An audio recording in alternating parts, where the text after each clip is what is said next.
My name's Evan Korth.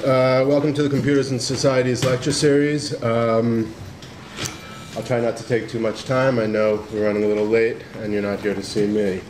First, I want to thank the Internet Society of New York, NYU's ACM chapter, WINC, Max, and Free Culture at NYU for helping put this event together. We're really honored to have John Perry Barlow speak today. I first came across his name in the liner notes of a Grateful Dead studio album that I had back in high school. Back then, before the days of the internet, it was difficult to learn more about a person whose name you came across. Unless you knew someone who knew something more about that person, or there happened to be an article or a TV show about that person, there just was no way of doing research on him or her unless you put a lot of effort into it. In the case of Barlow, for me, I noticed his name associated with other stories and projects I found interesting as the years went on. When I learned about The Well, John Perry Barlow was very much associated with it. As I became a devoted reader of Wired magazine, again, Barlow was prominently associated with the publication. And of course, when network technologies started transforming our society and the Electronic Frontier Foundation was created to champion the public's interest in critical battles affecting digital rights, I discovered it was co-founded by none other than our guest, John Perry Barlow. Think about how different my discovery of John's work would have been today with Google's indexed internet. Not only would I have instantly learned that he was a retired Wyoming cattle rancher, a former lyricist for the Grateful Dead, and co-founder of the EFF, but I would also discover that he had been a fellow at the Institute of Politics at Harvard's JFK School of Government, and is currently one at their Berkman Center for Internet and Society. I would have immediately had access to his influential Declaration of Independence for Cyberspace, as well as his other writings on topics ranging from economics to monogamy. I would even learn that in the 70s, he was active in the environmental movement and worked as campaign manager for fellow environmentalist Dick Cheney. After recovering from my cognitive dissonance, another click would reveal that it was that Dick Cheney. What a difference the internet has made in the way we get and process our information. Today, Barlow will investigate how it has also changed our political campaign process. When I first met Barlow 4 years ago, when he spoke at an event hosted by Drazen Pintek at Location 1 in Soho. I remember him saying what an honor it was to be hosted by one of his heroes. Today it's my honor to host one of mine. Please help me welcome peripheral visionary John Perry Barlow.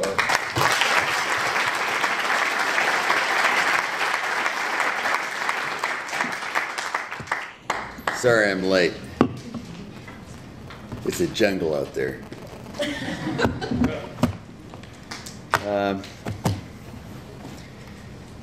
Well, unlike, I would guess, possibly anybody in this room, I grew up without television, pretty much.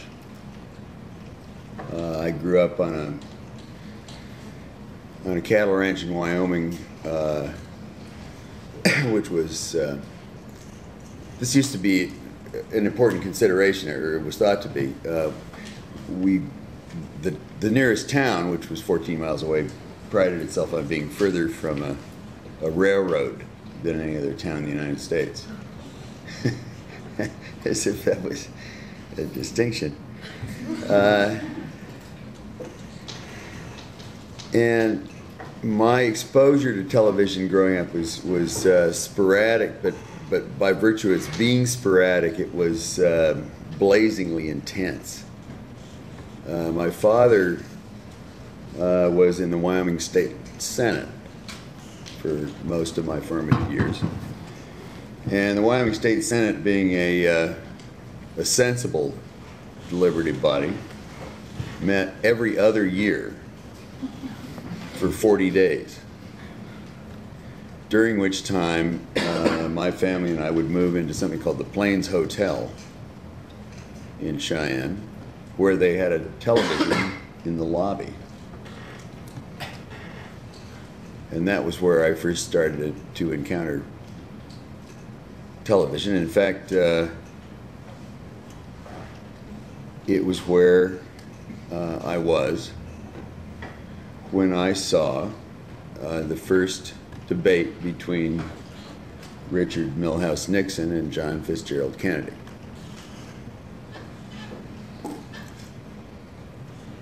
Now, I come from a long line of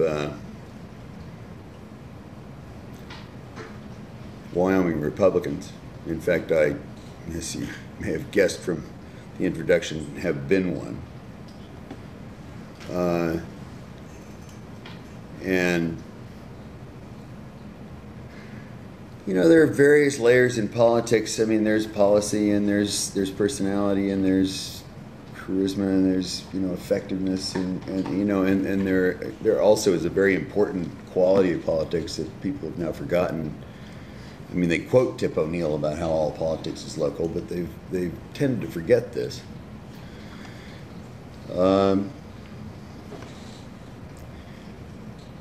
But I had never experienced. I'd been to a national political convention. My mother had been a delegate to the convention in 1956, and I had actually. I should have used visual aids, I guess. I have a picture that I took with a Brownie camera about this far away from you, of Dwight Eisenhower and Richard Nixon. You know, and in those days you could do that. Even on a national level, it was kind of local. But it wasn't local in that McLuhan-esque global village sense. There was a way that you could actually have a sense of immediacy and contact. So that even though, for example, even though the United States geographically was as big as it is now, unless you want to get tricky about the space-time continuum, during the Lincoln-Douglas debates, there were a lot of people who felt an immediacy of contact with those debates for some reason. I mean, a lot of people came from various states and were there, and then they heard stories about it from other people, and they felt a sense of continuity and contact, and it felt like a local event. And in my life, certainly politics had been local. And it was all based on kind of who you knew and what he could do for you and for the cause and for things that were just plain right. And in Wyoming, you know, when things are just plain right, they lately I've been wondering, but since Dick Cheney is still from Wyoming, but you know, everybody kind of knew. And when I'm back up again for a second, when I met Nixon, personally, I didn't like him. I mean, I reached out my hand and he patted me on the head, and I thought that was a lame thing to do.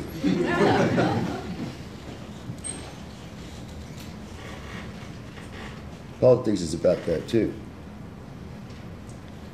So suddenly there were these people on this thing where I also saw Elvis Presley for the first time. At the same time anybody else did that, you know, didn't know him personally. And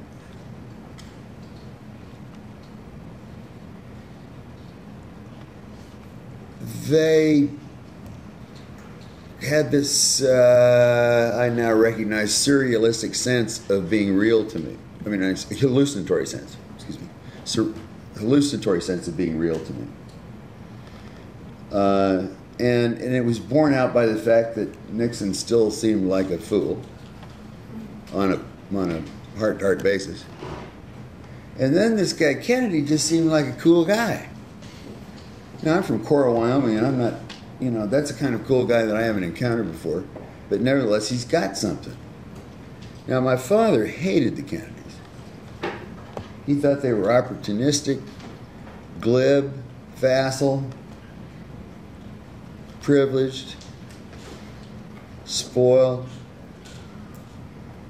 In fact, my father was right about most of these things, but he didn't understand certain other things about that particular man.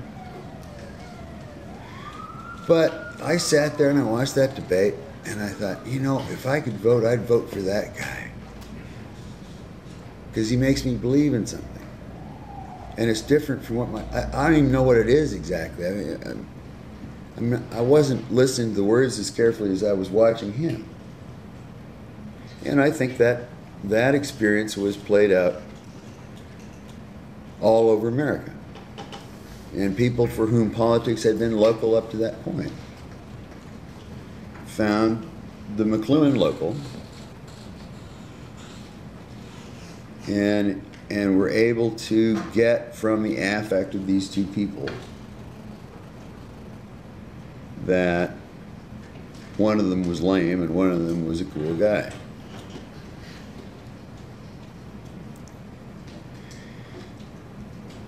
There's a hazard in this, and we'll get into that. I mean, and I don't think they were listening to the things that those guys said very carefully. I mean, in fact, a lot of what Kennedy was saying was very bellicose, and he kept nailing Nixon on the missile gap, how we didn't have enough missiles. And if we were going to go toe-to-toe in nuclear combat with the Ruskies, we were going to have more missiles. Well, I mean, that would appall me today. It would have appalled me then if I knew what he was talking about or had actually been listening, but I wasn't even listening. I was just looking at this cool guy. And so was America. And that cool guy was elected. And we could debate at great length what he did that was right and what was wrong. But it was generally received that was the first election that had been decided by television. And I'll flash way the hell forward. I can go back to the Dick Cheney part if you want to at some point, because I do intend this to be a conversation more than a broadcast. One of my modest ambitions in life is to eliminate broadcast media, and I certainly have no intention of being one myself. But when I was at the Institute of Politics, which is a swell little sinecure at the Kennedy School,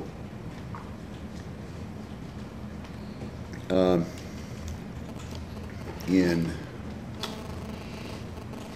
I can't remember the month for sure, but I mean, it seems like it's almost exactly a decade. I was on a panel there with Teddy Kennedy and John Kennedy Jr., who, for a variety of convoluted reasons, had become one of my closest friends.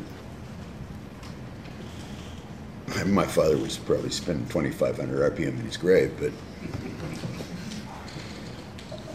And I think Dan Rather was on it too. And the proposition was that that soon there would be an election in which the internet would have the same decisive role that television had in 1960. And it was interesting because the other guys on the panel hated the internet pretty much, didn't use it, didn't understand it, and yet they were ready to think that the next election coming up might be like that. And I didn't think so. Because I mean, I have a friend at the Institute of the Future, a guy named Paul Safa, who has this idea of macromyopia, which is our tendency to overestimate the influence of a technology on society in the short term and underestimate it in the long term. And they were all suffering from macromyopia big time. I mean, really, if something is truly transforming to society, at least half of society has to die off before it'll actually start to have an effect. So my position was that it was going to take at least 10 years. And I wasn't even sure yet then. And I think that, you know, we are at this moment, as is pretty self-evident to anybody who's thought about it, at a great crossroads in American history. And one of the many, many things that is going to be determined about our destiny and our being as a nation in a few days will be our relationship to this miracle that I still think is, you know, the most significant human accomplishment since the capture of fire. One of our candidates doesn't share that view. In fact, he's proud to say that he has his wife do all of his internet surfing.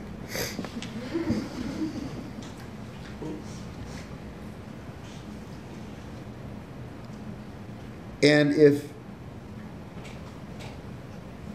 McCain wins, then I don't know what I'll think about a lot of things, but I will wonder about the internet too.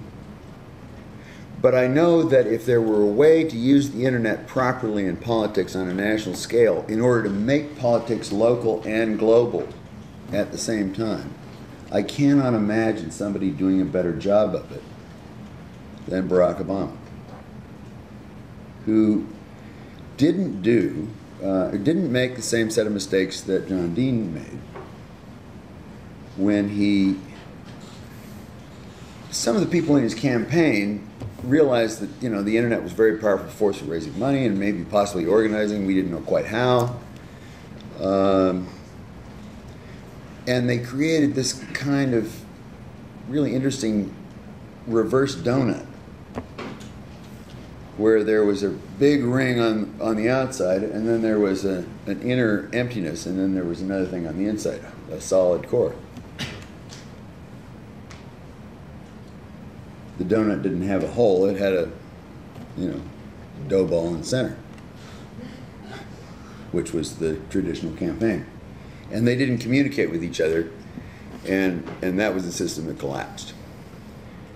Now, when Obama came along, he realized that had happened, and he used things like Meetup, and he also recognized that when somebody gave to his campaign, they lived someplace, and he had the means to find out where they lived in that local place, and he could find out who else had given in that local place, and they could get together and they could form the seed of a self-organizing system, somewhat. But it wouldn't be unconnected from the center because they had the means to communicate with it all the time. And the people who were out there in those self-organizing cells knew that they were part of that organization. And moreover, as a means of raising money, they'd figured out how to make it easy to give money on the internet. So you didn't have to go through a whole rigmarole to do this. So that it was, I mean, there was one point in the campaign where Obama took pride in the fact that somebody had given him, like, I can't remember what it was. It was like $18.53 or something like that. I can't, you know, it was an odd little number. But she'd been able to do that without much trouble to herself. She was an older woman. Does anybody remember that? Anyway. You know, one of the things about getting older, I used to think I'd start to forget stuff. Instead, I'm plagued by this thing that I call jamais vu, which is remembering stuff that never happened. I have more memories now, but I think this really happened, I'm pretty sure. And also there's this, you know, he recognized that there was an anonymity to the process which he increased And so you have emerging phenomenon like the fact that I read a few days ago that in Utah, which is, I wouldn't say a huge Obama state,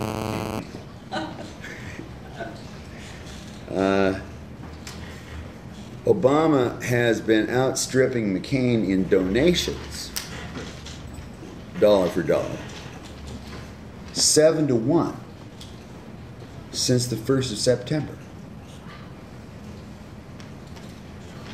Now, I would have guessed that many of those donations are made by people that would not want even their husbands to know that they did that. But they can. What I'm seeing is a campaign that is starting to take shape for the future and is running as it ought to be. And in addition, the way in which the public is coming to understand who these people are is well, I mean, there are various publics. There are many, many, many publics in this great land of ours, even in its current pathetic state.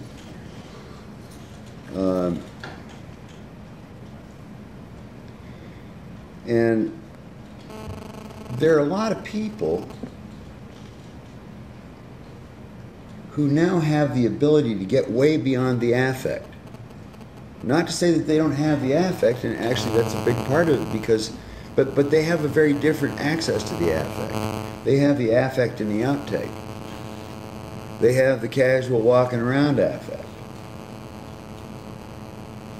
They have the clip like Joe the Plumber that is much too long to run on network television. You know, and personally, I think that was a hugely important clip for Obama, because it means that Obama was willing to stop and talk to this guy and explain more about his tax program than McCain had said about any particular issue to anybody except for maybe the issue of Obama. And people could see that. And people could research stuff. And people could take the time and consideration. Now, it is also true that we are in a time which is painfully obvious to somebody who was never raised with this narcotic and doesn't own a television now and thinks there's no safe viewing level,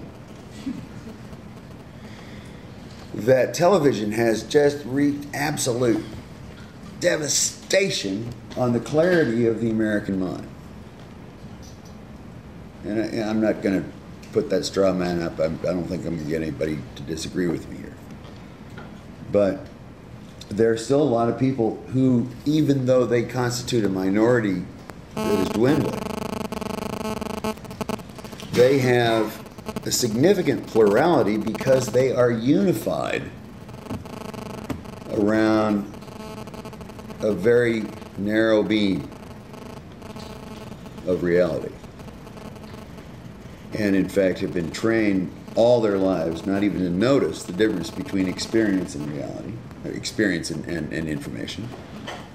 They confuse them. They think they are the same thing. And so they are still an enormous block of consciousness. Meanwhile, out on the internet, since thanks to the efforts of my colleagues at EFF and you know, a lot of people in classes like yours, it's still a free place. You have 150 million lonely pamphleteers on 150 million street corners preaching their little messages, and power laws notwithstanding, it is still a very fractious thing. It's not like it was if you'd been living in a total electric home in a suburb during the time when I was sitting in the lobby of the Plains Hotel and watching Nixon and Kennedy debate, where you had 3 channels and they all had that, and America was united in an almost totalitarian way. So there's this rant and hubbub out on the internet, which is a very difficult thing to organize politically, except for the fact that now, for the first time, I feel like, I mean, I lamented it for a long time. I thought, God, so this is what free speech looks like. Human beings aren't quite as good as I thought they were. But they're starting to rise to the occasion. So there's that information flow. I mean, reality is what you can be able to believe that it is. Reality is what you are allowed by your cultural filters and your media and your language and your perceptions to see and experience. And now there are people who are experiencing radically different realities in America, some of whom are real, I mean, a great many of whom actually, a large number of whom are persuaded that wouldn't it be great if America were run by a hot woman? I have two words for you folks, by the way, just two. President Palin. I got 1,000 bumper stickers today that say President Palin. If anybody wants one, contact me. But so you have a completely different. You've got a completely different way of understanding the political process, and it still doesn't wire into Congress very well. I mean, Congress gets bombarded with email messages.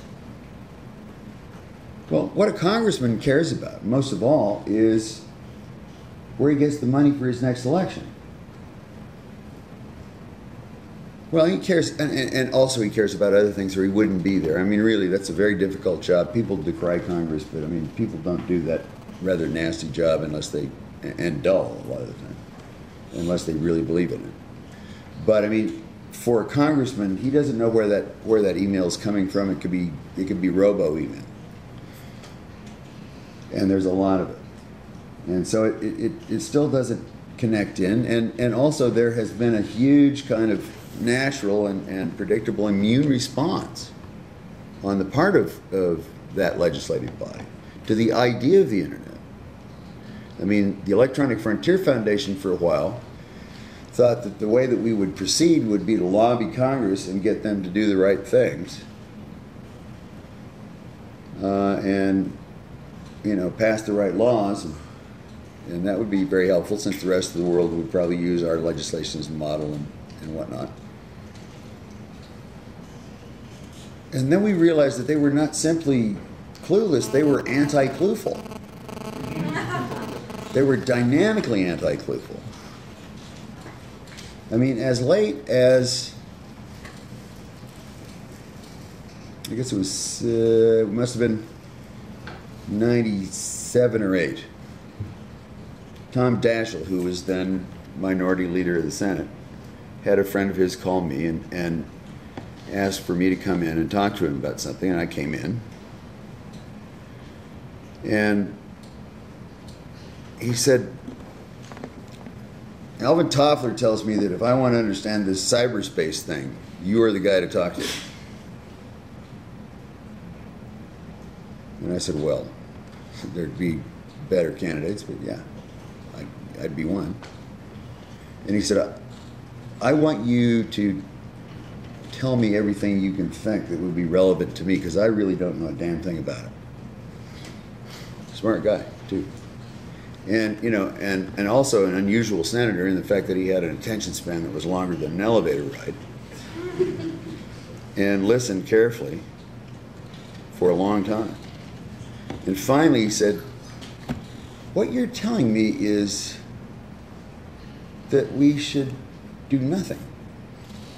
And I said, yeah, that's pretty much right. And he said, do you know how hard it is for us to do nothing? I said, looks easy to me. And he said, no, but you know how hard it is for us to, you know, ignore or appear to ignore something that seems to be very important and threatening to the popular mind. And I said, yeah, probably. And he said, I didn't even know how I'd explain this to my colleagues. I'm not even going to try. But what you could maybe do is try to come up with things that we could do that would look like something but wouldn't be anything. And what, you know, and I already knew that was hopeless because, you know, the motion picture industry and the record industry and a variety of other really important groups had realized that, you know, you get the government you can pay for, and had done so already, you know, so that you'd have things like the Digital Millennium Copyright Act attached as a rider passed in the middle of the night by people who had received an enormous amount of funding for their campaigns from that set of industries. In spite of their relatively trivial contribution to the American economy.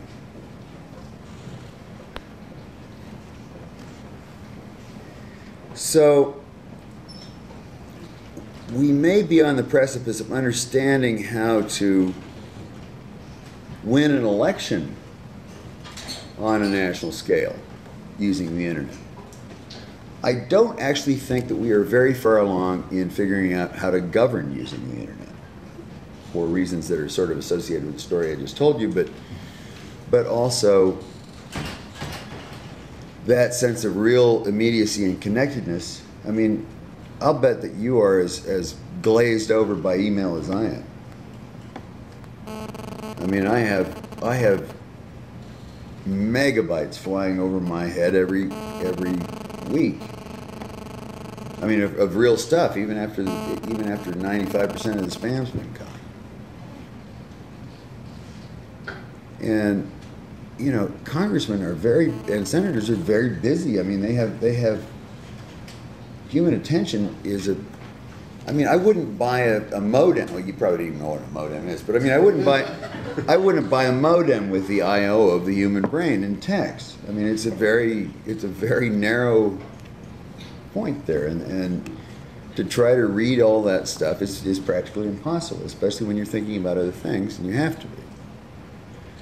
So I don't know. I think we are still evolving the systems of governance that are going to be necessary, you know, for taking care of the physical world that use this tool. We could talk about that, but it's not entirely relevant. But I think that the people of this country have been organized in a way that they've not been organized before, and in addition, I think it's a very important addition. The President of the United States, even in our somewhat weakened capacity, is still one of the most leveraged, you know, has more leverage than any other human being on the planet, you know, and it would only be fair for the entire planet to vote for him. And I don't have to tell you how the election would come out if that were the case. Though McCain did, honest to God, he got an endorsement day before yesterday from a foreign, Al-Qaeda endorsed him because he'd be better for recruitment.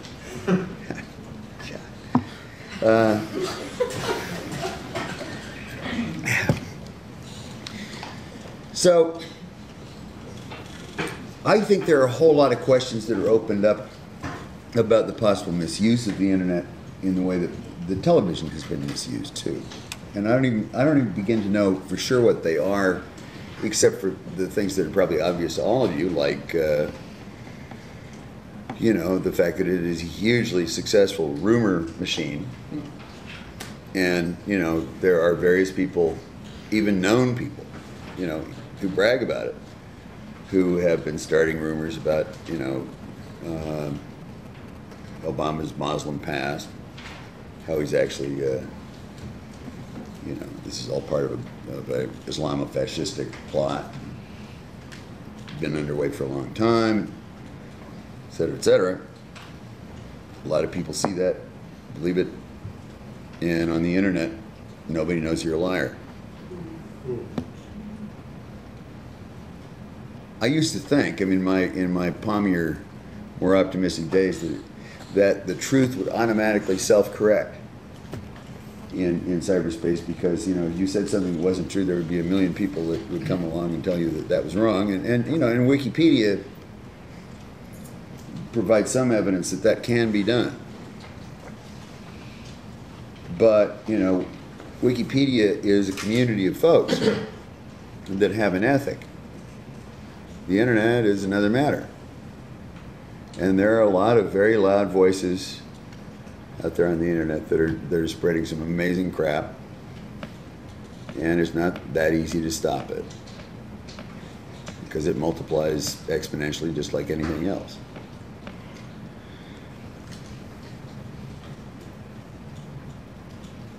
And of course, as you know as well as me, the actual possibility of achieving real connection with other human beings in the same way that I felt I had with Nixon and Eisenhower that day in 1956 in San Francisco is diminished in cyberspace. I think that there is a risk of feeling like we're actually in communication electronically with one another when we're not. And that's going to affect the political process, because it really will always come down to the true bandwidth, which is, you know, prana, face to face, breathing the same air, feeling one another's body language, and God knows what all, pheromones. And we probably are in peril of substituting this thing for that.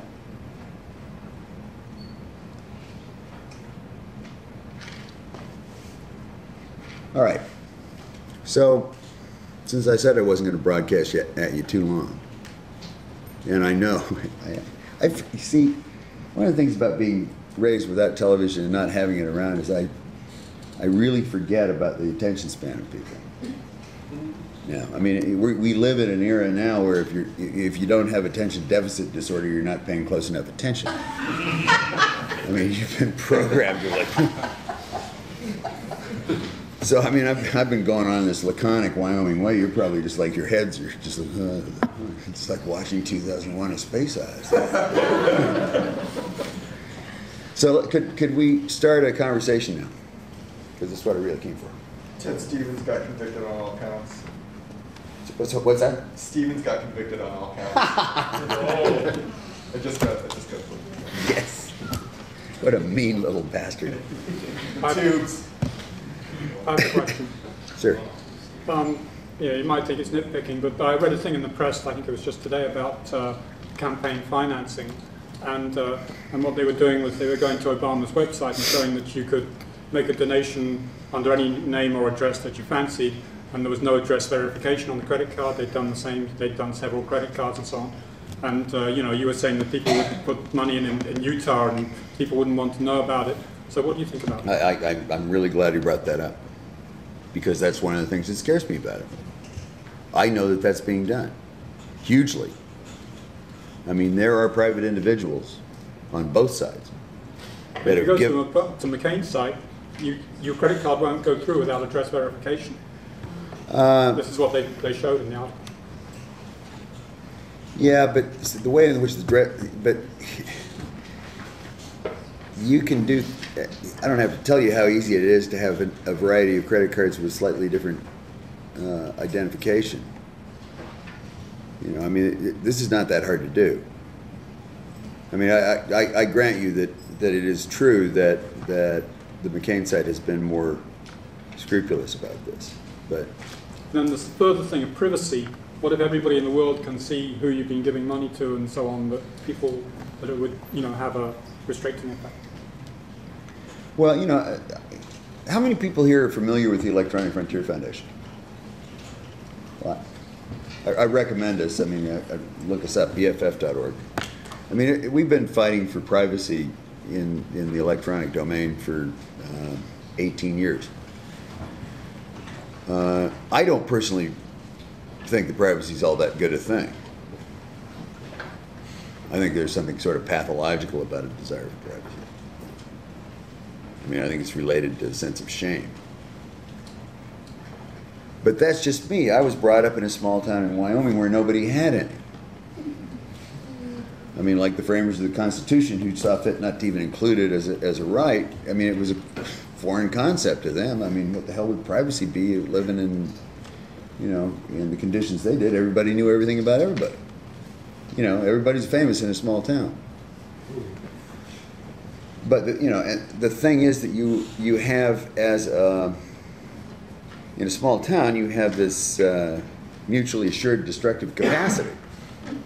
You know, if somebody wants to rattle your skeletons, you know where their bodies are buried too, and it's just best to leave people alone on that stuff.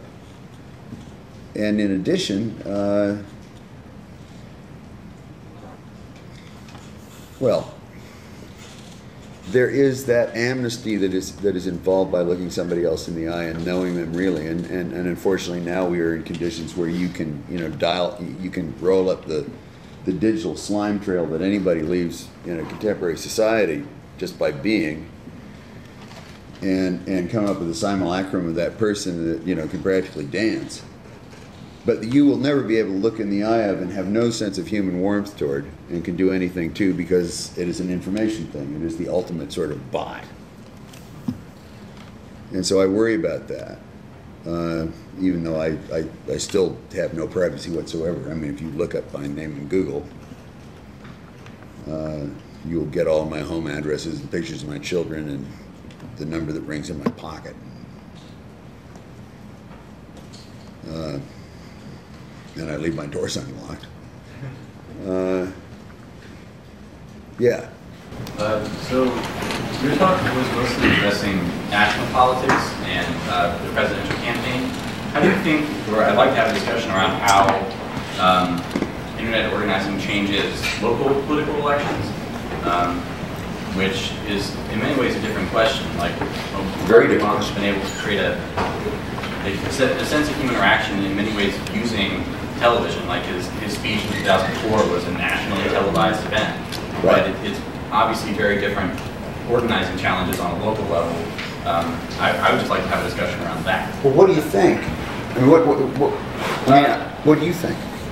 I've worked as a journalist, and I think there's a lot of potential in, you know, folks write about their community on the internet, and New York City in particular has a really strong local or like neighborhood-focused blogging community. Yeah. So I see that as one potential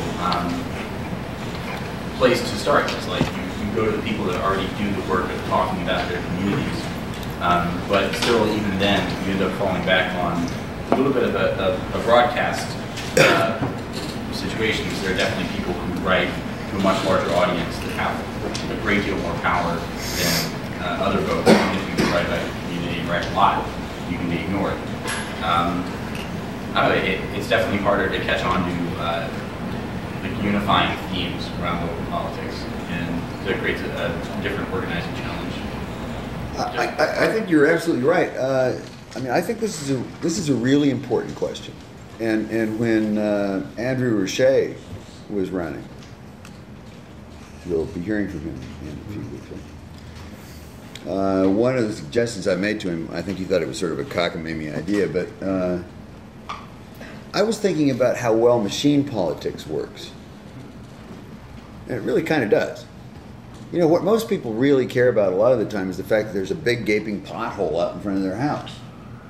That's a real local issue, and you know, it's something the government is supposed to be doing something about. And they want government that will go out and fix that pothole. Well, government often now is too, you know, engaged in a bureaucratic clusterfuck to do anything about that pothole or anything else. I mean, you know, we're paying 5 times more taxes on this island than we were during the second Koch administration per capita, and the streets are now worse than they were then, because there isn't much local accountability. And I suggested to Andrew that you could come up with a new way, a ward healer system. I mean, a ward system where there really was a kind of immediate feedback, and you could actually involve people in fixing their own problems. You know, so that you could use the internet. If you got a pothole out in the street there, you could go in through the internet and have a truck show up with asphalt, and one guy that could tell people how to rake it in and tamp it, and organize a few volunteers in the neighborhood and actually fill the pothole tomorrow. Instead of having to wait for the whole elaborate process to rattle down through. But that was sort of an idealistic notion. Anybody else got ideas what to do about how to make the internet local politics? Because I think that's really important. I got a comment that the New York City Council does not webcast, and the only time that things are webcast is when I actually go there with the camera and put it up on the internet myself. Good for you. I bet you see some amazing stuff. Well, I've just been doing the tech committee, but yes. Yeah. Do people here watch C-SPAN ever? I mean, that's one of the best things about television. I mean, you can get it on the internet, fortunately, but it's really cool. People talk about, you don't want to watch sausage or legislation being made. I actually, I really don't like watching sausage being made. I've done it, but legislation being made is really pretty interesting. Recommend it. Anybody else? I mean, not on that topic. Well, as far as doing local politics or local organization, there's another site. I mean, probably people are familiar. It's called Donors Choose. It's a sort of, it's currently, I believe, only oriented towards donation into like an education-based, local. People would show up and say, okay, I have a school here and I need like 300 books or something like that. Would people please donate? But in the same vein, you could set up exactly the same concept as for filling in local potholes or something like that. You could, just organize your local neighborhood group, so everybody donate $10 to fill all of the potholes in our street, and you can keep it local as opposed to redistributing it back to City Hall and then hoping that it comes back as a windfall back for us. And the problem once again comes up is whether it's not clear. Is the problem the fact that it doesn't exist yet, or the problem is the fact that even if it existed, nobody would actually use it, because it seems like our local communities are sort of disconnected. Yeah, right. Exactly. Both. But it is great to have at least 2 or 3 other people who agree with you that there's a problem and are working together with you to fix it. And now the internet, I think, is starting to be able to provide, a substrate where that can form, at least, maybe. But I just remembered something that I meant to mention to you. I think a really important, possibly, and profound shift that could come of what's going on at the moment would be, I'll tell you a quick story. There was a guy named Pete Wilson who was senator from California and had been governor of California, and was not he was a Republican at a time when I was, but he came to speak at the Institute of Politics when I was there, and I had dinner with him. And he told me that he was going to quit the Senate. And I said, why are you doing that? I mean, you're like one of the only people there that actually reads the legislation. And he said, no, I don't. I can't begin to. And I said, well, yeah, I know there's a lot of it. He said, no, that's not the problem. From the moment I get elected until the time I'm reelected, I spend a minimum of 4 to 5 hours every day raising money for my next campaign. And often it's a lot more time than that, which doesn't leave me a lot of time to actually do the job that I'm doing. And I realized recently that all I am is a thing that gets reelected, and a constitutional impediment to my staff. And I just don't want to be that anymore.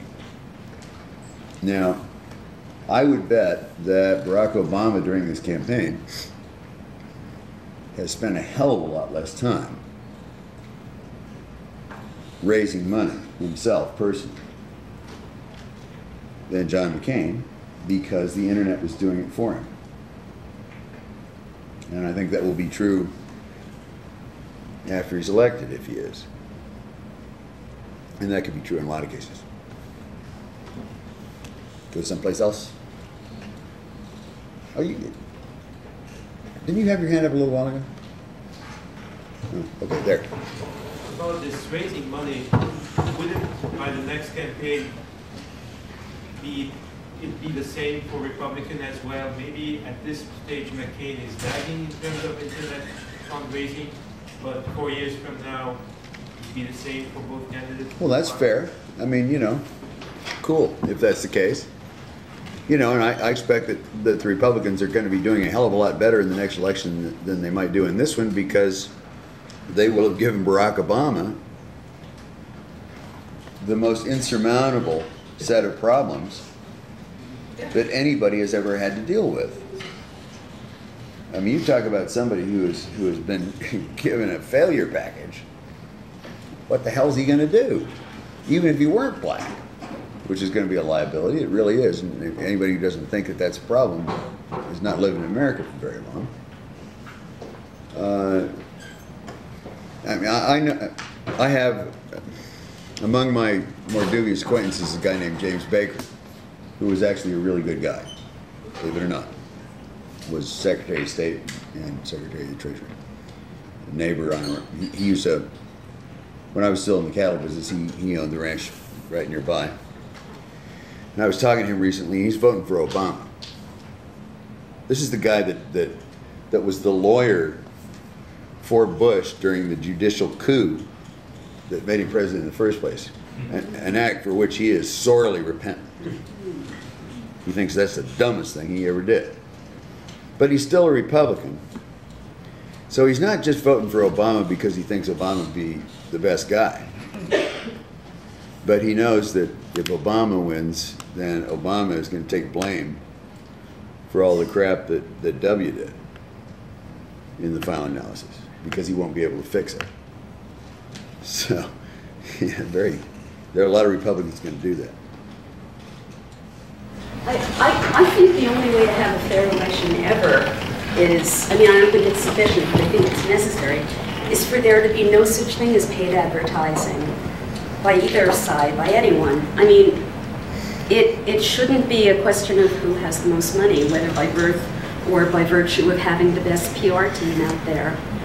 But, I mean, having said that, there's something immensely moving about the fact that Obama has raised a lot of money in little increments by a lot of people. I mean, that is really meaningful. But, I mean, I think there should be no advertising, period. The newspapers and the television media, the radio, National Public Radio should summarize the positions of the candidates, or let them do it, but you should not be able to buy advertising. I mean, well, but I think that's, you know, the cool news is that, you know, among the, you know, after I've killed broadcast media, I will have also killed advertising. I mean, you know, that's going to become less and less relevant, you know, in the form that we understand advertising today. You know, the advertising industry is still totally clueless about the freight train that's about to run them over. I mean, they're in a state of even glassier denial than the record industry was. But, I mean, there are better ways to advertise. There are better ways to, you know, develop a relationship with, you know, your product, whether it's a candidate or anything really. I mean, for example, how many people here have ever in their lives clicked on a banner ad? Really? Fools. Even just, you know, back on shiny things. I'm sorry, they're very arrogant. I don't think I ever have. Because I know what I'm going to get. But on the other hand, I click quite frequently on the right-hand side of a Google search. I do that all the time. And often buy the thing that I get as a consequence. So, you know, that's a new kind of advertising, which will also be relevant, I think, politically. What's it you? I was just going to say that I would love to agree with you.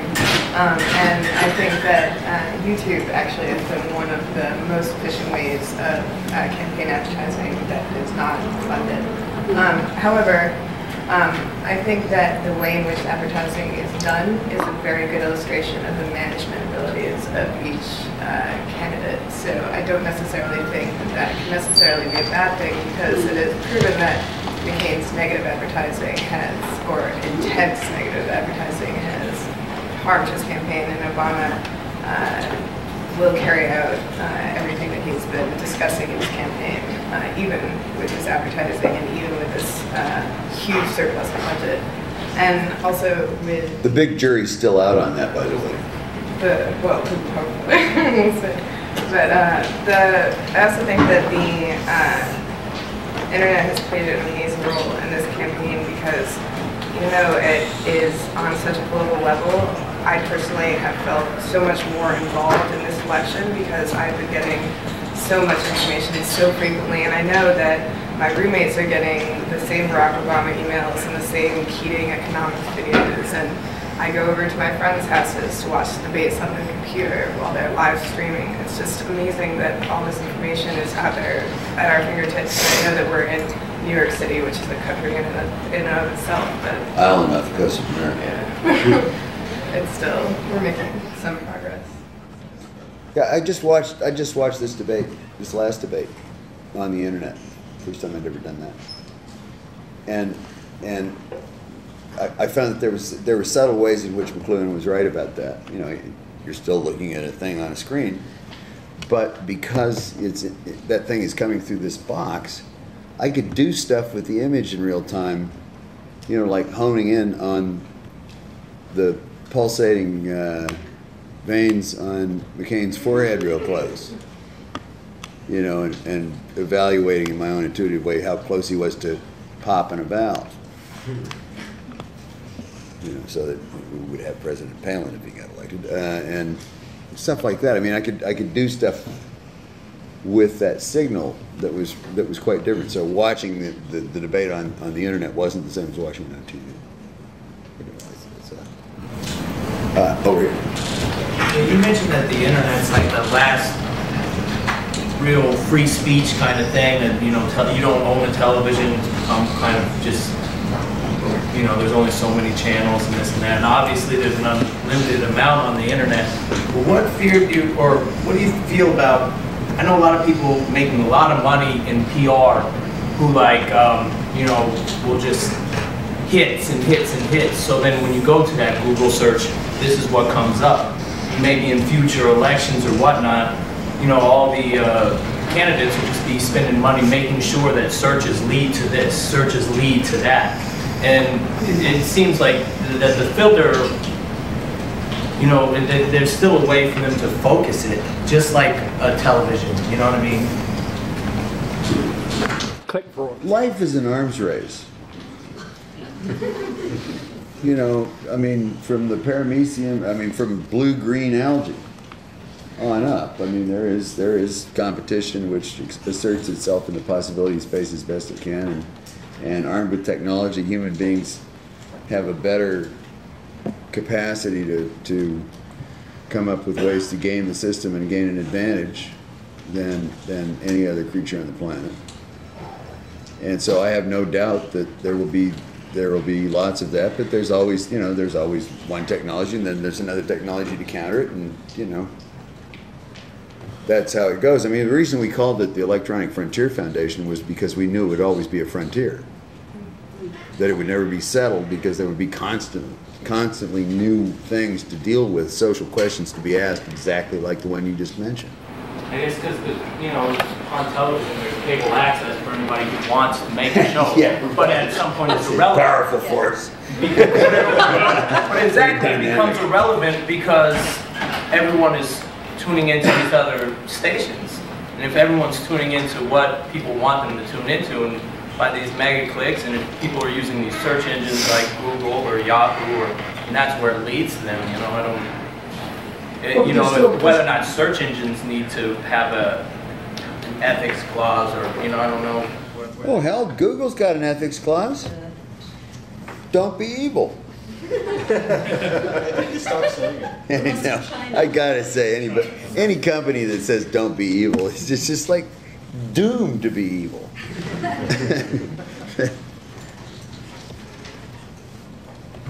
You know, with all these, with camera phones and the ability to take a picture and send it to someone so quickly, you can do video now, send it quickly.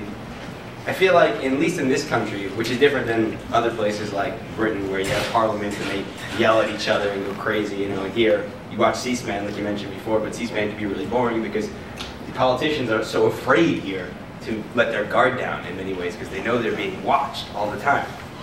I just think, I'm wondering what you feel about that being a good thing or a bad thing, that communication is so fast, and when are we going to see our politicians and our system become more like it is maybe over there, where they're not afraid to let their guard down? I think we're going to readapt. I mean, I'm a pronoid.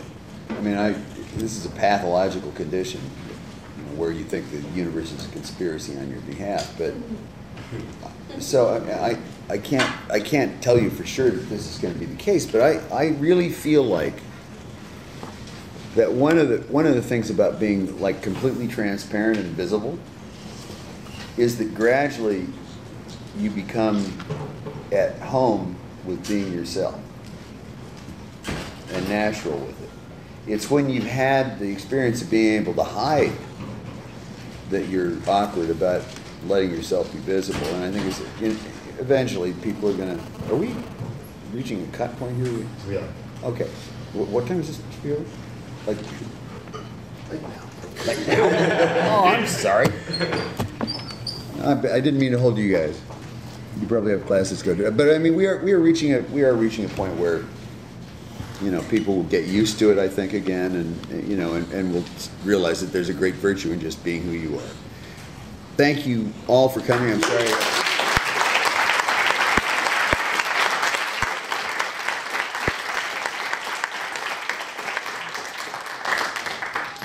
That's EFF.org.